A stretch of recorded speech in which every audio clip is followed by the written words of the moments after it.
Hello, everybody, and welcome to From the Mezzanine, the Broadway podcast for the Broadway fans. I am your host, Lindsey Stone, and thank you so much for joining us this week.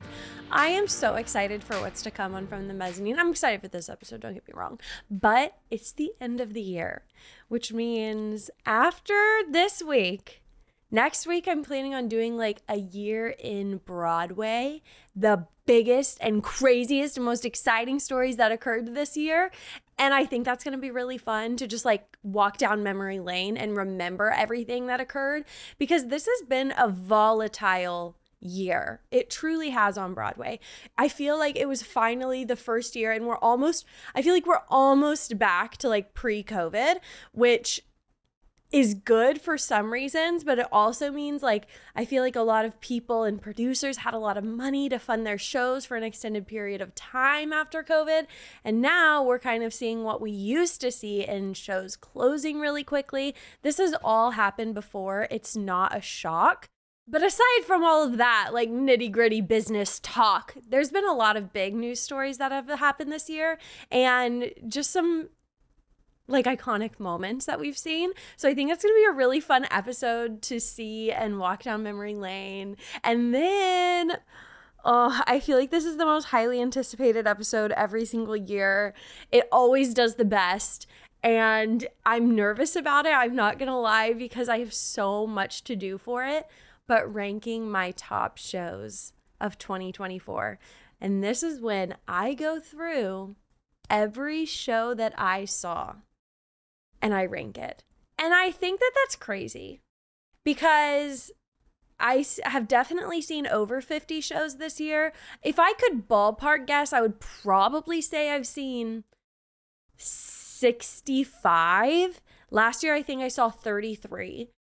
So I doubled it, which is valid because the year before I had seen 10 Broadway shows that year. When I started the podcast, I had seen 10 Broadway shows that year. And I thought that that was crazy. I was like, one a month. Whoa, that's insane.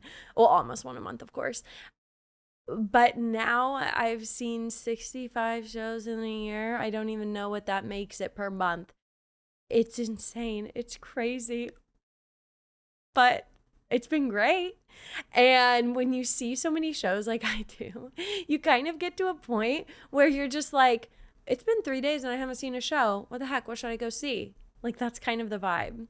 But anyways, I'm really excited about each of those episodes. It's always fun to do a year-end recap. It's just like looking at the analytics of everything. It was fun with my Spotify Wrapped, which we didn't actually talk about last week that we meant to. So let's talk about it now.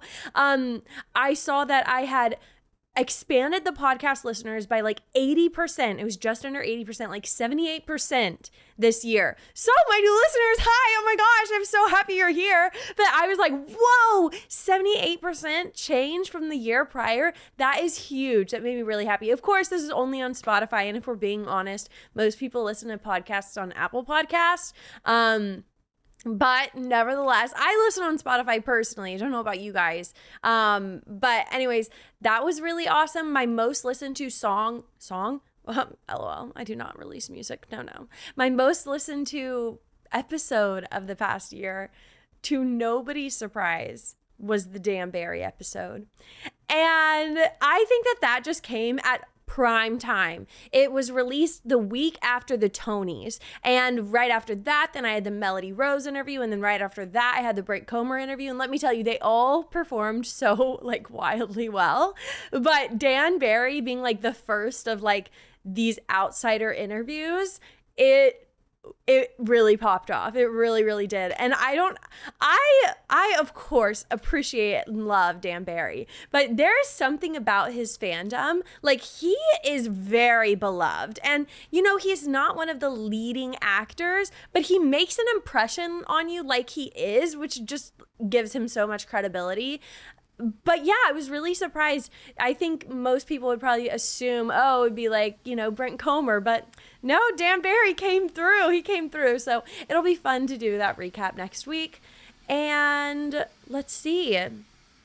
Oh, other things on my Spotify Wrapped, you guys, you should know that my most listened to song, actually, let me pull up my notes. My most listened to Broadway song last year was actually Soda's Letter from The Outsiders. And that surprised me. So The Outsiders, before they released their album, they released three songs. It was Stay Gold, Great Expectations, and Soda's Letter. So I was just cycling through those three songs before that album came out, but I didn't think that was going to make that much of a difference because I listened to the album so much. If I actually would have guessed what my top Broadway song would have been, I probably would have said Past Is Catching Up With Me from The Great Gatsby by Jeremy Jordan, because I have avidly listened to that song, but I was really surprised. I don't even think it was in my top 10.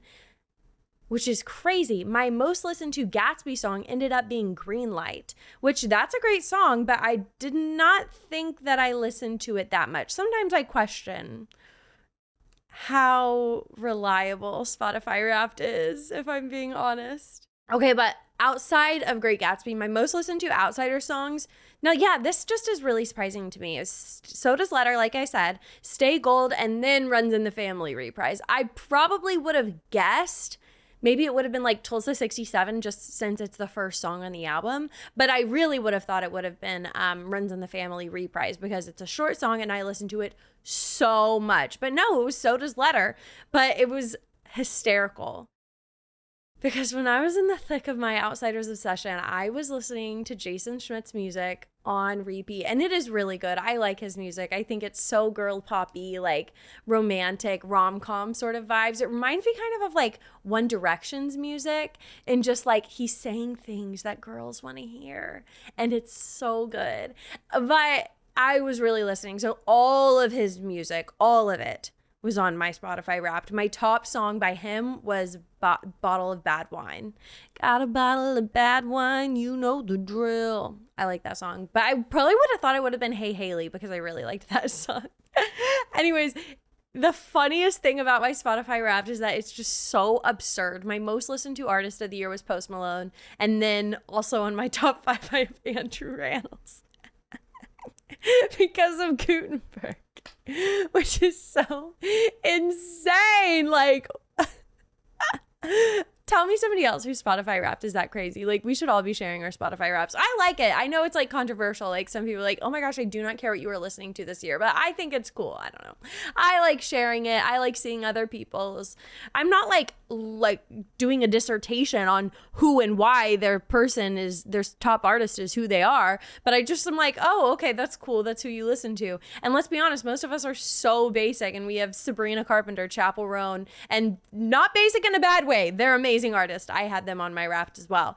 But my top Gutenberg songs were Words, Words, Words, which that actually surprised me. I probably would have thought it was Might As Well Go to Hell, but that was also one of my top ones. And then Schlimmer, which is the opening song. I don't remember listening to Gutenberg that much. I know I did. I absolutely did. No, I did. That's true. I did.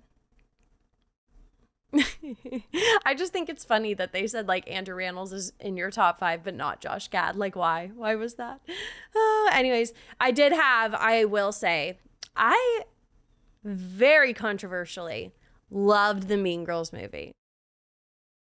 I really loved it. I loved all of the music, even the songs that everybody hated. I don't want to deal with what ifs. My house could have been if I had only time. I loved it. And so all of those songs were on my Spotify Wrapped as well. But those are like my top musical theater coded songs on my Wrapped. It was obviously The Outsiders, The Great Gatsby, Gutenberg, and Mean Girls. Those were my top like shows this year, which I'm pretty proud of. I did have like My Days by Joy Woods from The Notebook on there. I had some really random ones that crept in there, which I'm not surprised by whatsoever. But yeah, that's my Spotify Wrapped. It was a fabulous year in music. And I will say, I do feel like I really dived into some cast albums this year. I I always listen to like my Broadway playlist here and there, but those are like tried and true songs that I have, like I've cultivated that playlist since I was in high school. And so those are songs that I just go to and will just shuffle through and listen to. And I'm not quite as prone to a cast album being released and like sitting down and listening to it all the way through like multiple times. I also listen to Warriors quite a bit, so I'm kind of surprised that that's not on my Spotify Wrapped, because I have really listen to that. But yeah, I will say this year I felt like I was really diving into some cast albums, which is just a great feeling. I love my entire life being so Broadway, like Broadway infiltrating every part of my life, which of course I welcome wholeheartedly. So the other thing we need to chat about before we get into the Broadway grosses is that I saw this little show called Sunset Boulevard this week. And I have a lot to say about it. So, where to begin? Let's start with how we got the tickets. It always seems like a good place to start to kind of walk through the experience of the show. So, we got tickets for this on the day that I was recording the hottest casts on Broadway, which, by the way, is out on YouTube now. Go watch it if you haven't already. It's really fun. I loved it. And I'm going to continue to be doing videos like that over on my YouTube channel. So subscribe, From the Mezzanine Broadway, I think, or From the Mezzanine Podcast. I don't know. Just go to YouTube, type in From the Mezzanine. But okay. So it was on the day that we were recording that video for YouTube, which required us running all over the theater district, which is kind of what we did that morning in order to get rush tickets. So I started out at Death Becomes Her because we really, really wanted to see that. Bryn started out at Elf, or then she went to Moulin Rouge just to see what we could get, even though neither of those places do rush. Way too expensive. Unfortunately, guys, I don't think I'm going to be able to see Elf, which is really sad. I'm not happy about it. I wish that they would extend. I feel like even though it's a Christmas show, they could go well after January. Whatever. Yeah, the tickets are really expensive. Like whenever Bryn went, it was like $300 for a seat. So that's just not going to happen. Anyways, I went to Death Becomes Her. I got there at 11:30, not early. It was a Sunday, so the box office opened at 12. And there were only like 15 people in front of me, surprisingly, but I did not get tickets. I could have gotten standing room, but I wasn't down for that day. So then we were like, okay, I really wanted to see Sunset Boulevard. Bryn had already seen it, but I was like, please, I feel crazy because everybody's talking about it and I can't weigh in because I have not seen it yet. So we went to the box office and we got there probably at this point, it might have been like 12:20 or so. And they had a rush and we ended up we were on probably the 10th row from the front. Yeah, we were pretty close, but we were all the way to the right side, but we were far enough back to where we had a really nice view of the entire stage. It was an excellent view. I was very pleased. And that was a $45 rush ticket. So pretty standard pricing wise. Anyways, so yeah, we got to the theater. I was just bursting with joy. I was so excited because, of course, I have had some fun memories with Tom Francis and Nicole Scherzinger. And I was like, can't wait to see my besties. So, yeah, Bryn was like, we need to prepare. Like, we need to get some caffeine before because it's kind of a sleepy show. I was like, okay. Like, I hear you. Let's do that. And then the show started and I was stunned. That opening Act 1 song, I love how they do it. But immediately I was hit with my first like red flag, I'll say. And it was that the tone and sound of the musical did not at all match what I had been imagining because I had seen what the costumes were, what the set design was. And that was a sticking point for me that lasted throughout the musical because I'm like, this is pretty ritzy. This is very Andrew Lloyd Webber. It's there were a lot of songs that really sounded like The Great Gatsby to me, which might be like a hot take, but I was like kind of floored. A lot of it sounded like The Great Gatsby, just being like, what are you doing tomorrow? I will see you there. What are you doing tomorrow on Sunset Boulevard? Like, I don't know. It was just like ritzy Broadway, but they're wearing all black and they look so cool and there's no set. It's so sleek. It's so minimalistic. And it's just trying to be like, we are the cool show on Broadway. But then the songs are just like Andrew Lloyd Webber. That is such a tongue twister. Classic Broadway sound. Ritzy New York, California, I guess. But I don't know. The sound and the design did not mesh to me. And that made me a little uncomfortable. But that was one of my first like red flags that I saw with the show. But that was very quickly stomped down whenever they pulled out the camera and Tom Francis was like driving, but he had like the camera mechanism and it was on the back screen. That was so cool. The choreography was very interesting. Like in that first act song, I looked over at Bryn and oh my gosh, my jaw was dropped. I was like, oh, this is so cool. And then it kind of went down from there. I hate being negative. Okay, so basically, Nicole Scherzinger and Tom Francis were dynamite. They were so amazing. But I think my biggest issue with this show, and it's not an issue with the show, it's my personal opinion. And it is that I did not appreciate the staging.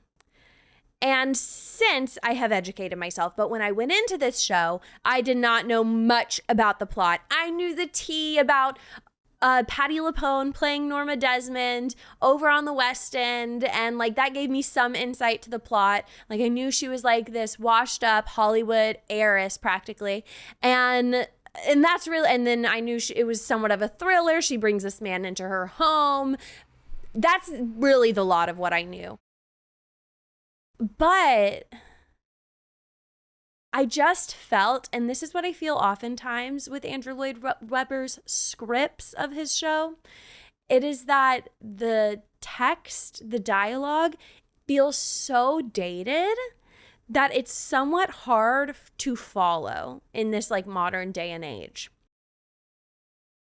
And it is not helped by the fact that there is absolutely no set to help you out. Like I was trying to, and all of the actors are wearing all black. It doesn't lend you any indication of what their occupation is, their social class, like anything that somebody's costume can give you insight to when you're watching a production. This show didn't have that because everybody was just wearing like a black athleisure almost. So I didn't really like that. I didn't like that there was no set. I didn't like that the set was all black. Like the stage had like 2 spotlights and there were lights along the sides, but there was so much fog that the audience would get so hazy and the stage would get so hazy. And it was just like all black, which can be very sleepy and make you feel like you're in a daze. And that is definitely what I felt when I was watching Sunset Boulevard, especially at certain moments when the energy just dropped. I felt like the energy was not a driving force throughout the show. There were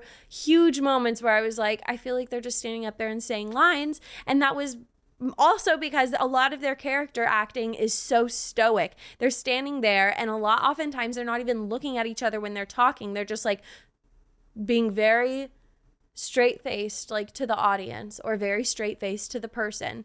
And I'm like, what kind of choice is that to hold back the acting? And somebody said on my TikTok, and I was like, oh, that's an interesting interpretation. They were like, oh, I feel like they're so stoic because it's supposed to symbolize the fact that Hollywood drains you. And I was like, that's interesting, but not for Broadway, not when you're playing to a huge theater house and there's people in the very back that are probably like, oh my gosh, I cannot imagine seeing this show from far back. I feel like that would be incredibly boring if I'm being honest, but I do think Nicole Scherzinger was amazing. Like all props to the cast. I thought that they were incredible, but I probably will never see this show again. I'm like literally honestly very sad because I thought that this was going to be a huge hit. I've been so excited to see it. Everybody's been chatting about it and there were just so many choices that were made that took me out of it For example, the Act 2 opener, oh my gosh, I was so excited. I didn't even want to like get up at intermission because I was like, eek, it's coming, the big moment. The moment that like we've all seen on TikTok and that I've heard about, and I'm so excited to get to finally see it for myself, see what it's all about. And I'm going to give it away if you're not aware of what happened. So basically, Tom Francis, he walks out onto the street and sings the big song, Sunset Boulevard. Oh my gosh, I still don't know any of the other words, but it's a huge deal. People line up on the streets to see him do it. It's like a free Broadway performance, which I would do that because that was the coolest part. And the ensemble follows him out there. It's a really, really very cool, immersive moment, really unique. And yes, I think that that was like a cool decision to make. However, before he goes outside, he's walking through backstage and he's walking past everybody's dressing rooms. And a lot of people like were not in character, specifically Nicole Scherzinger. She was like smiling and like writing in lipstick on her mirror. A lot of people were just, I don't know, it just felt like it totally took you out of it because you're like, oh, they're just like being themselves backstage, but he's singing and they're about to go outside. It was really odd, a very odd choice to me. I think it would have been much cooler if like he would have just like been backstage and walked outside instead of like stopping in everybody's dressing rooms, because that just totally took me out. I was like, they're not in character. Why are we doing this? Like, and you know, another feeling I always feel at Andrew Lloyd Webber shows. Always. I felt this at Phantom. I always feel this way. It is that I'm not in on the joke. Other people are laughing at things and I'm like, why are we I don't get it. I don't get what's funny. I don't get it. Like there's the character Max, who is basically like Norma Desmond. He was married to her, but he's basically her worshiper and her butler. He will do anything for her. And the audience was just eating him up and laughing and laughing and laughing at him. And I was like, I truly don't get why they're laughing. So the camera would be on him. And let me say, when they have the camera, it's being panned onto the back of the stage and it is like close to their face. Like all you are seeing is their head on this huge screen. And people thought that that was hilarious. And I was like, this is like an artistic choice. I don't think it's supposed to be funny, but maybe it is. It probably is. I just don't get it.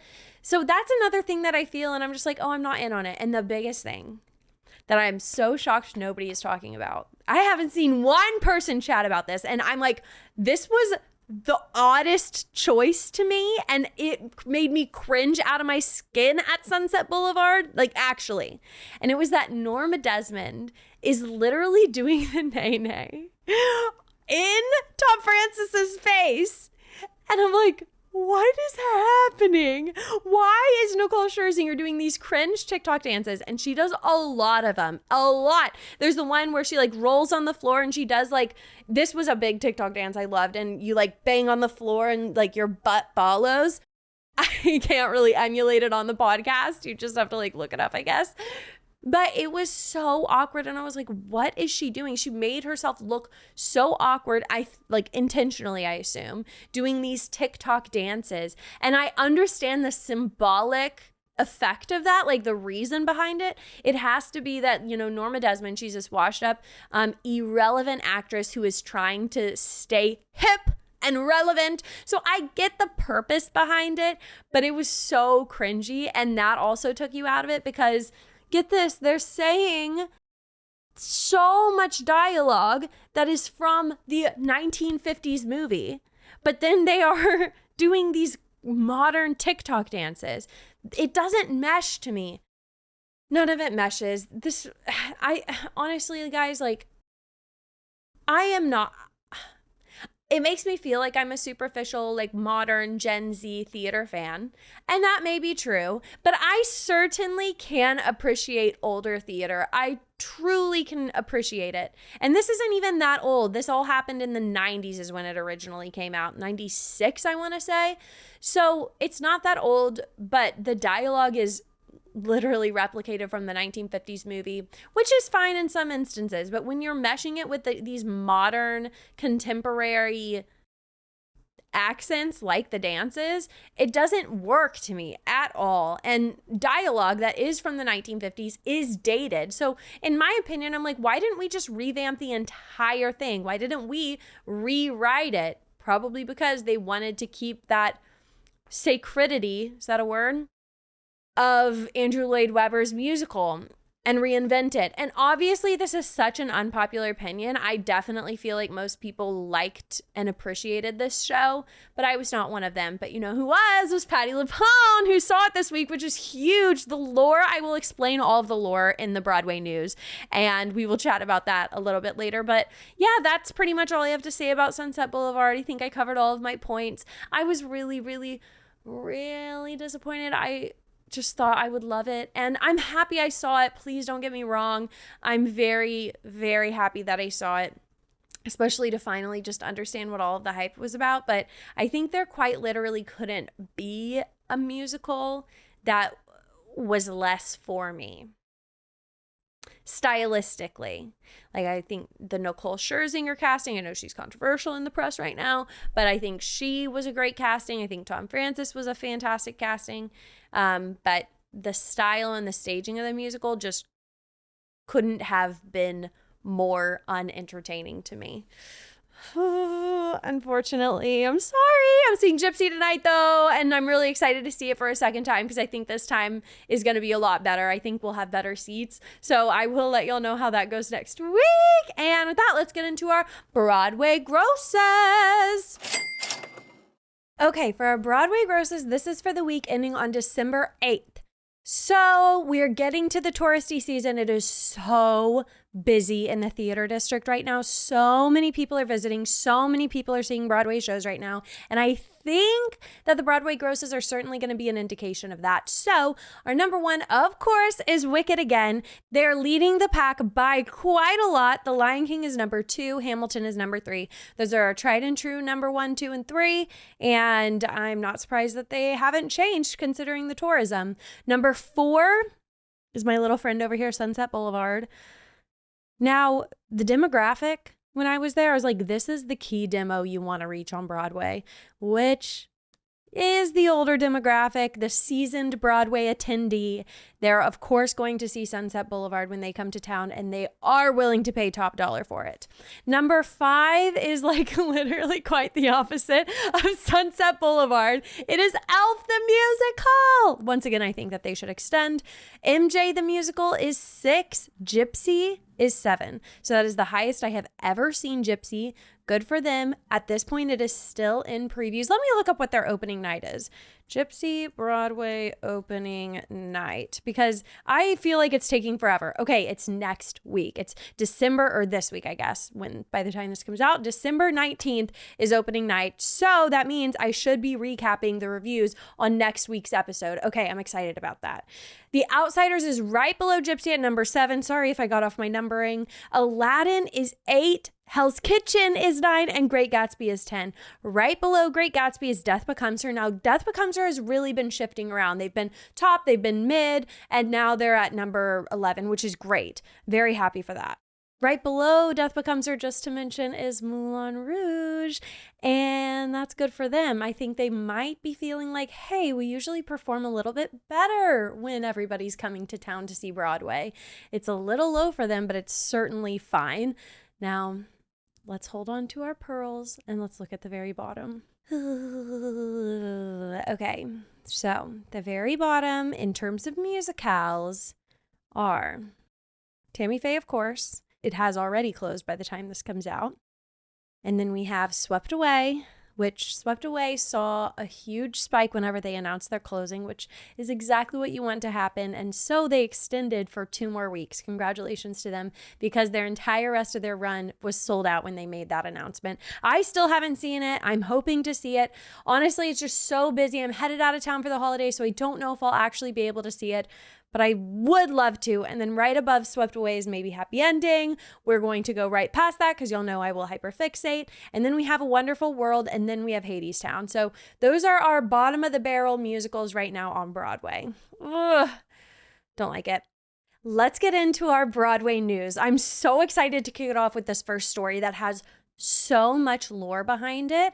And I have a feeling that maybe some of my listeners might not be privy to literally the magnitude of Patti Lupone attending a performance of Sunset Boulevard. So I am going to inform you of why this is such a huge deal. So the lore starts a long time ago. I read about it a little bit yesterday to kind of like sharpen my memory of what happened, but I read about it in Singular Sensation. It's a book by Michael Rydell. It's an amazing read. It's all about the 90s on Broadway. And part of that book covers Sunset Boulevard. So Patti Lupone, she was young, so was Andrew Lloyd Webber. Andrew Lloyd Webber was putting together this musical about the life of Norma Desmond. It was based off of this 1950s movie about, this silent film actress who believes that she is the greatest star, but she has so fallen from grace in Hollywood's eyes. And they selected Patti Lupone to play that role over at the West End. Now, I have educated myself after I saw this performance of Sunset Boulevard on Broadway currently. I was like, all I want to do is watch old videos of it because I know this musical has what it takes for me to be a fan of it, but this performance in particular just wasn't it. But I had heard how different it was from other performances, so I was like, I'm going to look up other versions because I think I'm going to love it, which is exactly what I did last night. And let me just say, Patti Lupone was revolutionary in it. There's actually this video that lives on YouTube of Patti Lupone singing this song before it went to West End. So the lore, let's start at the very beginning. Andrew Lloyd Webber, he's known for having these summer stock music festivals where he brings in producers and friends and family and he presents his works to everybody on his estate. And so Patti sang, what's the song?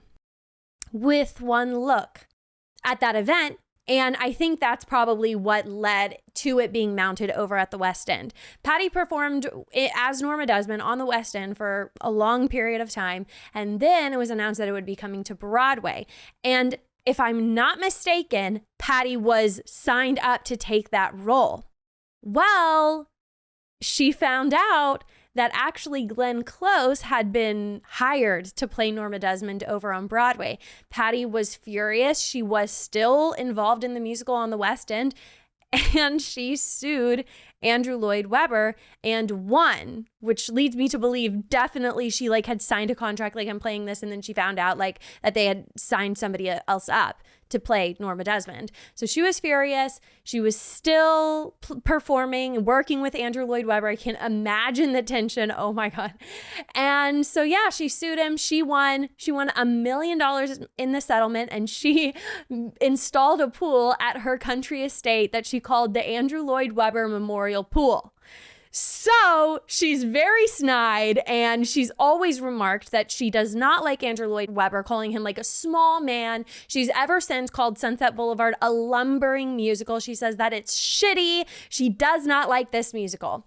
But since there's been so much talk about this new performance, she has said, I will go see it. I hear that Nicole Scherzinger's great in it. Well, this past Wednesday, she attended a performance of Sunset Boulevard. There was actually a video that somebody posted of her in the audience. They were probably 7 people down from her in the same row as Patti Lupone, and they were on their phone recording her. Who is brave enough to do that? I cannot imagine. Because Patti, of course, she has a record of calling people out for being on their phones in a theater, for not having their mask properly on their face in the theater. She is not afraid to call you out.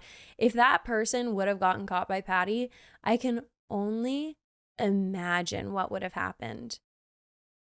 But at least Patti seemed to be in really good spirits because we found out that she gave Sunset Boulevard a glowing review after seeing it. So F. Delia, who is a Broadway journalist, I think his name is Frank Delia, he posted a voice memo. It might have been like a voicemail. I don't know if Patti Lupone knows how to do a voice memo, but he put this audio on Instagram of her raving about the show. And here's what she said, quote, "I saw Sunset Boulevard last night and I went in with trepidation because I have strong feelings about the show. Not what happened to me in the show, but the show, period." I aspire to be as direct as Miss Patti Lupone. She goes on to say, quote, "I loved this production. I thought Nicole Scherzinger, who plays Norma, and Tom Francis, who plays Joe Gillis, were stunning. I thought Nicole was unbelievable. She broke my heart. She is a force. I thought the cast was fantastic. The lighting, the use of the filming was something I questioned because I don't know where I am. Am I at the movie or am I at the theater? This worked brilliantly. The whole thing, I was energized when I left the theater. I loved it." That is crazy. Oh my gosh, Nicole Scherzinger replied back and she said something to the effects of like, "I've looked up to you all of my life, Patti Lupone. This means the world to me." And I just like, is Patti Lupone on a PR trip to try and make herself more likable? I don't think so. I don't think she cares about public reception and how people perceive her. But this is so out of character for her. She was so happy that Phantom was closing. She was like, it shouldn't have ran that long. She and Andrew Lloyd Webber have had decades of beef, and it's warranted beef. They work together in Evita. They work together in, there's one other huge one that I'm missing, but they have a very long and prosperous career of working together, but it's well known that behind the scenes, they despise each other. So the fact that she saw this production on Broadway and was raving about it is truly, I don't think any of us ever saw that coming. Nobody ever thought that we would see Patti Lupone even view Sunset Boulevard, and the fact that she loved it, shocking news. Me and Patti, we may not share the same taste for theater, but I was really happy to see this because honestly, I love the lore. I love that she has a pool in her backyard commemorated to Andrew Lloyd Webber. I think that's hysterical. I just love the diva that she is, and truly, like, she is a diva in every sense of the word. But in my research of Patti playing Norma and of Glenn Close playing Norma, I definitely want to say I think I would love a production that was done like that. The set looked so incredible. I watched actually a lot of clips from the movie, and I thought the movie seemed really, really good. I'm not going to talk anymore about like what I didn't like about the Sunset, but I definitely see a world in which there's another revival. I know there's been so many, but when there's another, and I love it, maybe when I'm 50 years old, I'll finally get to see that. But yeah, this was so freaking shocking, a wild development. Honestly, like next week when we talk about the biggest moments in Broadway history that everybody's going to remember from 2024, this will be one of them because it's just crazy. This is a decade-long feud, and she's giving credibility to something that Andrew Lloyd Webber did. I wonder if Andrew Lloyd Webber is going to respond. I hope that he does. Because he should, because honestly, neither of these people are incredibly likable. A lot of people love Patti. They love the character of Patti Lupone, right? But when you really look at her, she's done a lot of really questionable things, like the latest over at The Roommate whenever she asked Hell's Kitchen to keep it down. And Keisha Lewis was, very offended by that, and I totally saw Keisha's side. So Patti, she's volatile. You never know what she's going to say. She's totally unpredictable. She's a loose cannon, and the fact that she liked this show, it's crazy. It's so funny. I love it. Let's get into our next piece of Broadway news, and that is something that I have definitely been pondering, and that is the Wicked award show placements. I've been like, is Cynthia going to be Best Actress? Are they both going to be in the same category? And we have our first instance of nominations for Wicked. So this is with the Golden Globes, which is a very big night for movies and film. Oftentimes, I feel like the Golden Globes are kind of a precursor to the Oscars, and the Golden Globes give you an idea of what's going to happen at the Oscars. Personally, I care about the Oscars more, but the Golden Globes, they're usually pretty good. So Wicked was nominated for Best Motion Picture in the category of musical and comedy, which don't even get me started. I don't understand why musical and comedy are put together. It's so bizarre to me. But additionally, both Cynthia and Ariana were nominated for Golden Globes. Thank God. I cannot imagine if like one was and the other wasn't. No, that would be crazy, but not in the same category. So if we all remember back to 2004 when Wicked was in the Tony Awards, Idina Menzel and Kristen Chenoweth were in the same category, and Idina Menzel, of course, won. Not of course, like Kristen couldn't have won, but Idina won, and that was awesome. So I thought, of course, with the movie, they'll be in the same category. I really don't feel like one is a bigger character than the other, but the Golden Globes apparently thought differently because Cynthia Erivo is in the Best Actress category and Ariana is in the Best Supporting Actress category. I really disagree with that, but you know what? I'm going to count my blessings because guess what? This means they both can win, which I really am hoping for a Wicked sweep. I really am. And I honestly can't see them not both winning.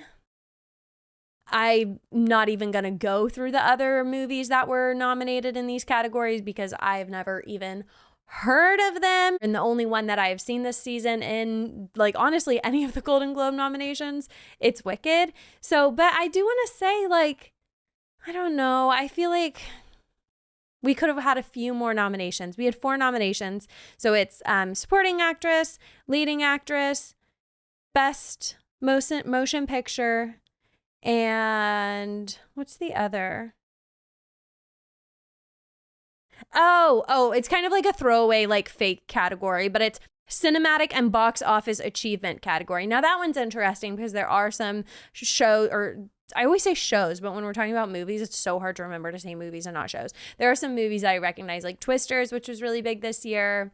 I think Wolverine, Deadpool was nominated in that category. So that one, I feel like it's kind of just a numbers game of which one sold the most, which honestly, I have absolutely no idea which one that was. I'm sure you can probably find that online. But to me, obviously, I'm going to say Wicked should win everything. And I do feel like I saw Twisters and I didn't like the movie that much, but it did create quite a phenomenon online, especially the soundtrack was really, really good.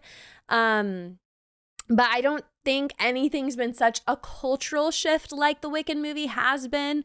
And maybe that's just because I'm so deeply involved in it.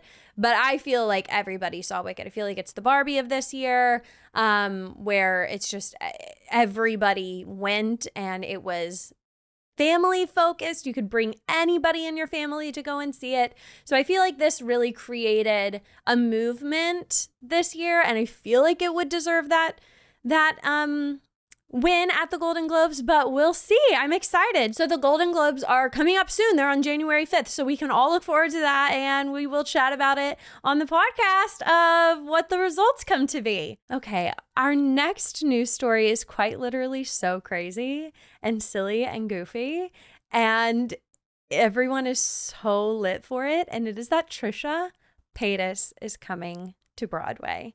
Now, I have a feeling most of my listeners, I don't know if people can ever not be exposed to Trisha Paytas. She is so in pop culture. It's crazy, especially in musical culture, because she makes her own versions of every musical under the sun. Dear Evan Hansen, Les Mis. She will act it out. She is a one-woman show with Wicked coming out. She has really been doing all of that. Little Shop of Horrors. She is a real theater kid. She cosplays it. But she's also just like a meme icon online. She's so funny, and I think she is almost like a Patti Lupone, like diva-esque figure that everybody is obsessed with just because their personality is larger than life.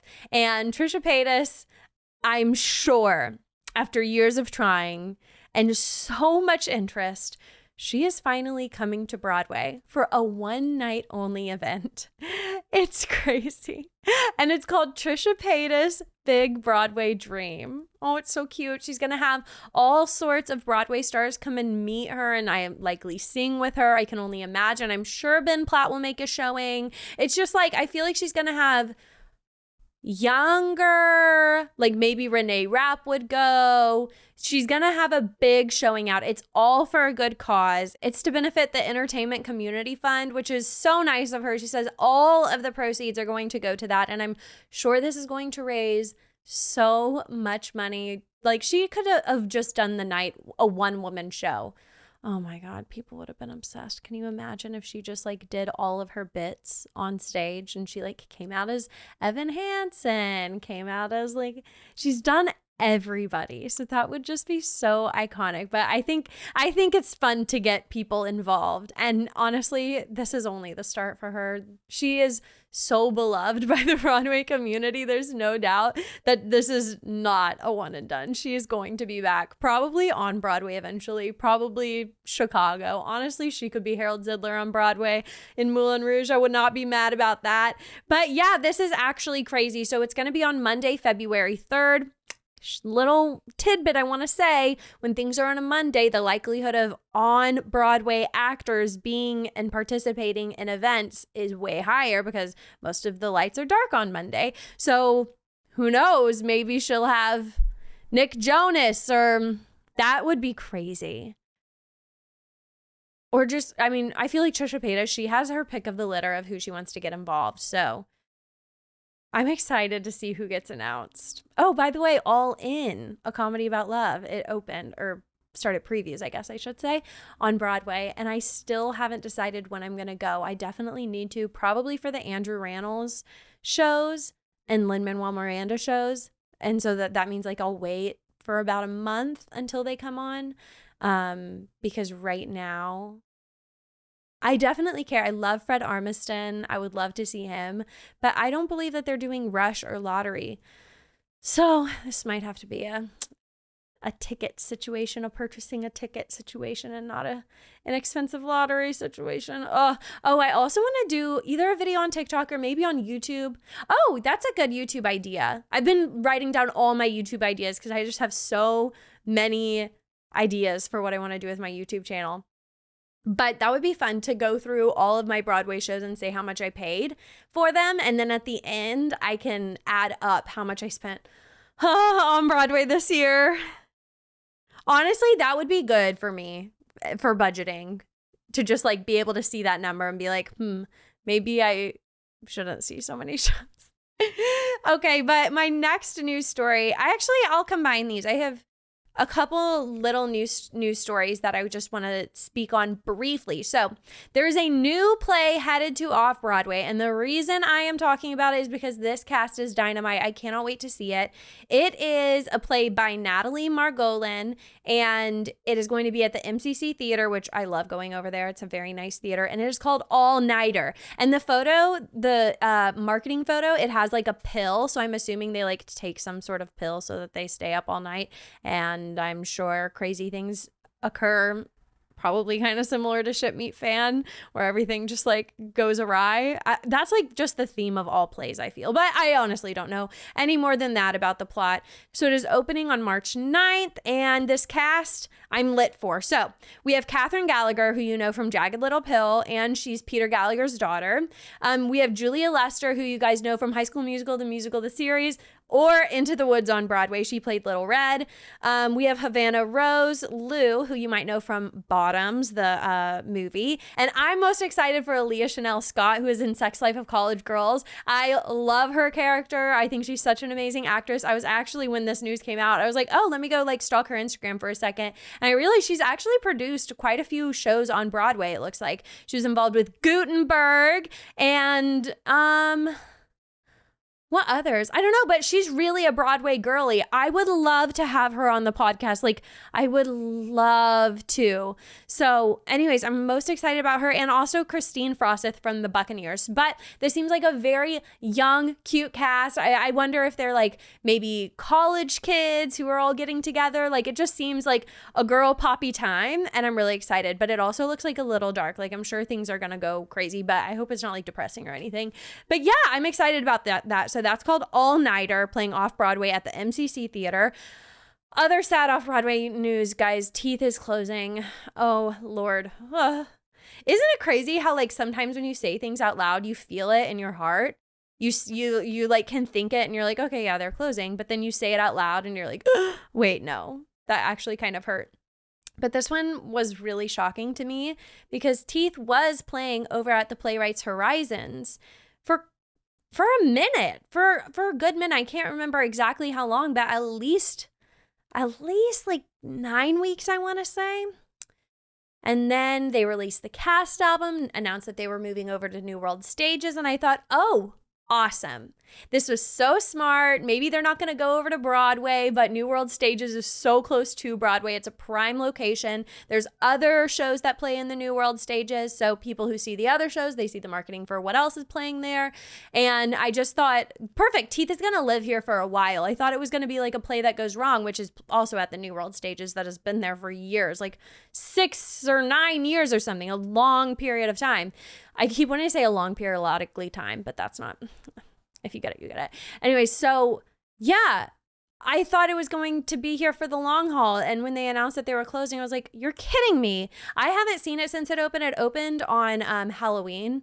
So I thought I had time. That's just what I hate. It's what I said last week. You can't assume that you have time. Plus, we look at the Broadway grosses for the on-Broadway shows every single week, but I don't know if there's the equivalent of that for off-Broadway shows.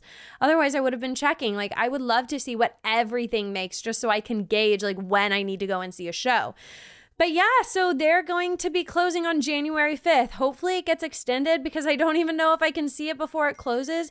But I would love to see it one last time. And honestly, like, it's going to be tragic if I don't. So I'm going to pray that they extend. And if they don't, I'll just like call a Hail Mary. And on January 4th, I'll go and see it. So yeah, just didn't expect it. It was twice sold out at its previous run. So the likelihood it'll extend is kind of high. It's just like, I don't know why it's not working over there. And I wish I had more insight to be able to look at the numbers and try to piece some things together. But I don't know. I don't know. Maybe the theater's too big but none of those theaters are really that big. So who knows? And then I can't remember if I told y'all the deets, but Swept Away has announced their 2-week extension. So now instead of December 15th, because they completely sold out the rest of their run, they extended onward to December 29th. And so many people are like, haha, they're going to keep extending by 2 weeks until like they make it all the way till June 2025 for the Tony season. But I don't think that's going to happen, obviously. I think they're going to probably announce, well, I think this is it. I think if you want to see it, you need to go before December 29th because I don't think that they're going to extend again. They did this because holiday season, you can really rack in the cash. And obviously, whoever was planning on moving into that theater doesn't need it that fast. So why not, right? Get that cash, get a little bit closer to not flopping, give it back to your producers, hopefully, and try to end on a high. So that's great for them. I think a lot of people were really happy about it. It just sucks because like I'm not a tourist. I live here. So everything is so busy and it's hard to get tickets right now and everything's closing right now too. And like I'm not going to be able to probably go see Teeth until after January 5th and I probably won't be able to see Swept Away before December 29th. So anyways, first world problems, absolutely, for sure.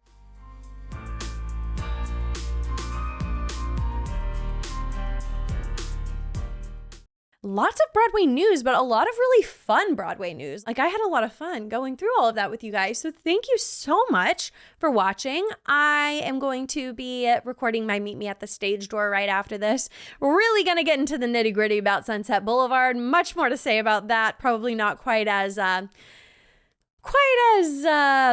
subdued, even though I feel like I let y'all know, but it's just like more to say. I don't know. So yeah, that will be over on the Patreon. You can find my Patreon by typing in www.patreon.com/fromthemezzanine. And please go and follow me on Instagram and TikTok at fromthemezzanine_podcast. You can find me on YouTube by typing in From the Mezzanine. Just go everywhere and type in From the Mezzanine. Just do it. Please leave me a rate and review wherever you are listening right now. Honestly, think of it as a Christmas gift to me. Leave me a 5-star review. That will make my day, make my year. And I'm so excited for these next couple of episodes.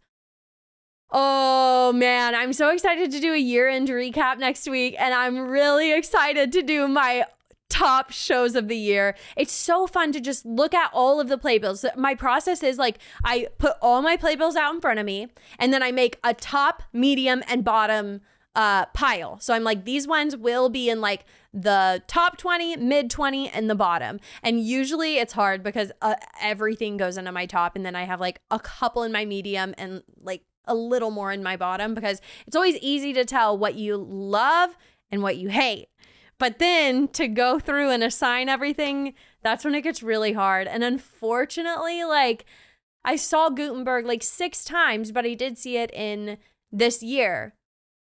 But since that was so long ago, it's going to go a lot lower. Maybe in fairness for the podcast, I'll exclude the ones that I had already seen. No. I don't know. Maybe I will. Maybe I'll exclude the ones like Gutenberg, which I think was my number 1 last year. Or Wicked was my number 1. I think Gutenberg was my number 2. But I haven't seen Wicked this year. That's really interesting. Anyways, I'm really excited for these upcoming episodes. So please join me back here next Tuesday. Bye!